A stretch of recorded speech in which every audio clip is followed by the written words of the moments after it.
What's good, everybody?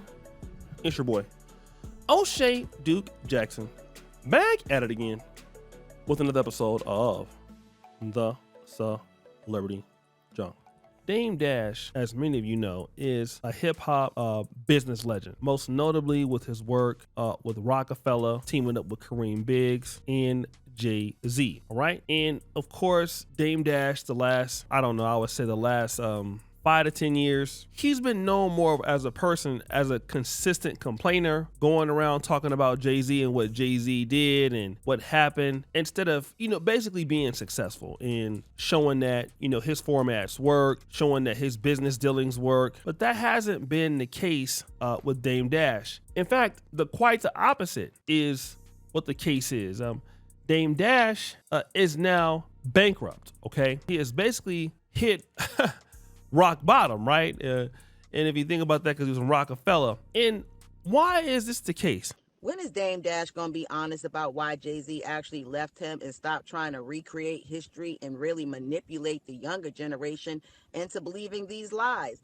Everyone knows when Jay-Z and Dame Dash were the presidents and all this kind of stuff of Roc-A-Fella, Dame Dash brought in Cameron, Dipset basically, and said he was going to make them vice presidents. Mind you, Jay-Z was also a part of Roc-A-Fella leadership, and Dame was acting like this was only his decision, basically trying to treat Jay-Z like Jay-Z was just a rapper.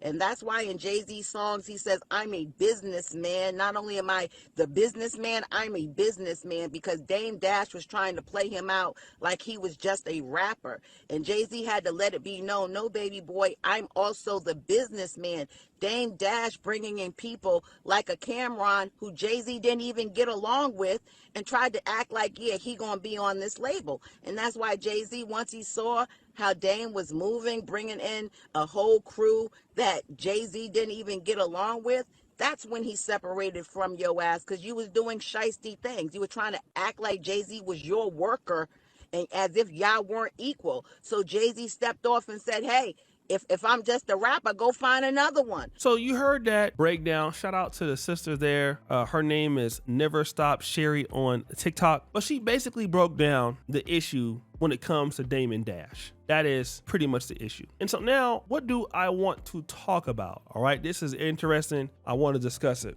What am I trying to discuss here? Number one, Dame Dash thought that he was all that. And I'm gonna tell you, when you're doing well, when everything is going your way, it's easy to get overconfident, especially in business. I've done it, so many folks do it, but you gotta also understand that loyalty is everything. You can't step around the people that helped you get to where you are. Don't get me wrong, Roc-A-Fella was nice. I mean, they had Beanie Siegel at one point, they had Jay-Z, they had trying to bring in Cameron and Dipset and all them. Okay, I get all that. But then you had Jay-Z, who was the pull. And like I said, Jay-Z said, listen, you can go and make another hole if you can, because he said, I made you. Dame said, I made you. All right, go make me again. And what have we seen from Dame Dash's career? He cannot make another one. Dame Dash is he's abrasive. He's the kind of business person that nobody wants to work with. Again, he's a kind of guy, man, that maybe he has good ideas. He might be a good entrepreneur here and there, but Dame Dash shut himself out and he is now irrelevant. He gonna die broke, right? Business is so much more than just being very good at what you do or creating sales. Business is a social game. As much as it's about money, as much as it's about profits, it's a game where people gotta like you. People gotta like you. People gotta want to deal with you. When you become the person that don't nobody deal with, want to deal with, it sometimes don't even matter that you can make them money. You just typically just too hard to deal with. And then what happens is, if you're not really innovating within the time, you get phased out too. I see it here with YouTubers. Like every year, YouTube is getting more difficult every year than it was before. And guys are literally doing whatever they can do to stay doing the same thing, not adding value. And when you're an entrepreneur, adding value is everything, because you literally got to create your own opportunities and make people cover ground in business. Like, you got to have leverage. The moment that you stop having leverage and you stop having something to offer, what you feel about yourself don't really matter, because in the business world, in the relationship world, it don't really matter how you feel about yourself. It's good that you have confidence and all that, right? But how you make other people feel, especially that got money, you never stop impressing people. I'm gonna say it again. You never stop impressing people. You never stop impressing customers, and you damn sure never stop pressing people in the collaboration part. And I don't care what you feel about yourself. Those two things are important. You need talent to work with you. You need people to be happy. You need everybody to be happy and for you to get to the next level. The moment you stop doing that, the moment everything dies. You can get beside yourself all you want. You can think about yourself all you want. Meanwhile, you going around here talking about Jay-Z. Hey, some of those things might be true, but the way people see it is Jay-Z won and you lost, and you was the one that held him back because he's been able to elevate more and you haven't. He's been able to do more with Roc Nation. Jay-Z worth like $2 billion.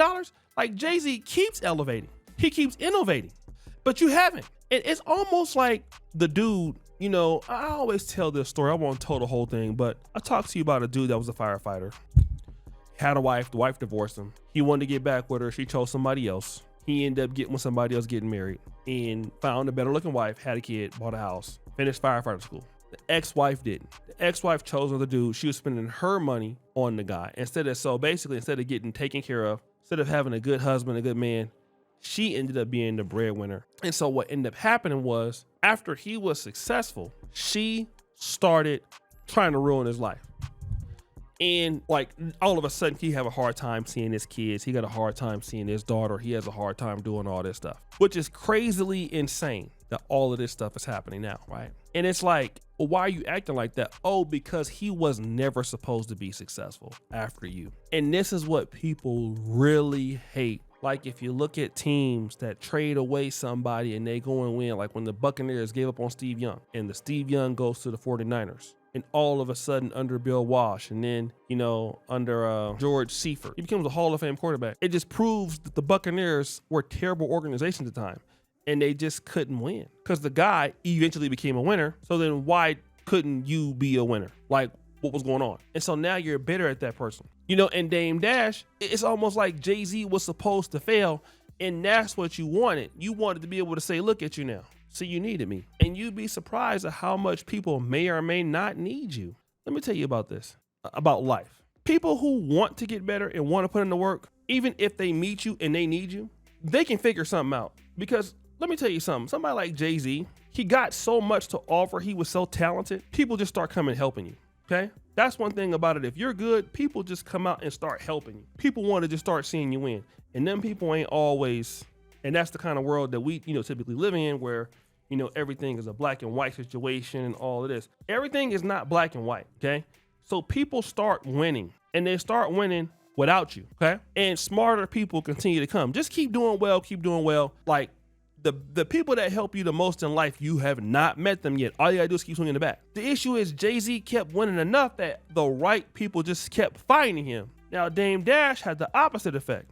After breaking up with Jay-Z, his wins didn't come up enough to somebody wanted to say like, oh, what you got going on, Dame? What you got going on? And that's why, like, if you're on your way to trying to do something great, you got to keep shining on dudes. Like, even when you're struggling, you got to come with it. You know what I mean? Like, if you got a business and you can throw an event for your business and it looks nice, you don't know who you might attract. You might attract somebody that is like, you know what? I want to help him get better. Just putting yourself out there. But if you putting dusty stuff out there, you putting trash out there, nobody looks at that and says, you know what, that's something I want to be a part of. That's something that I think that is going to be great. No, it's quite the opposite. I don't want to be associated with that. I just don't. It's not nothing I want to be a part of. And so the problem with Dame Dash, with all his connections and whatever he was doing, it was nothing that he literally had was popping enough to where people was like, yo, look, we got to get behind this. None of your artists, none of your ventures, none of your stuff. Meanwhile, Jay-Z, he's still doing everything. The collaboration was probably one of the best moves he made was marry Beyonce. So not only was he able to replace your talent, I mean, Beyonce come with her own team, right? And comes in with a plethora of value and a plethora of knowledge that you just don't have enough to cover that, okay? You don't.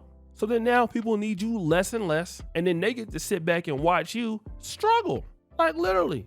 They get to sit back and watch you be all the way down bad. And then you got to adjust for the fact why you're not doing well. Can we know why? Why you not cracking, bro? Now you bankrupt? You don't want to talk about that? I think we need to know about that. So guys, what do you think? It's your boy Usher Jackson back at it again with another episode of The Celebrity Junk. Richard, for all that you do, subscribe to the bell. We out.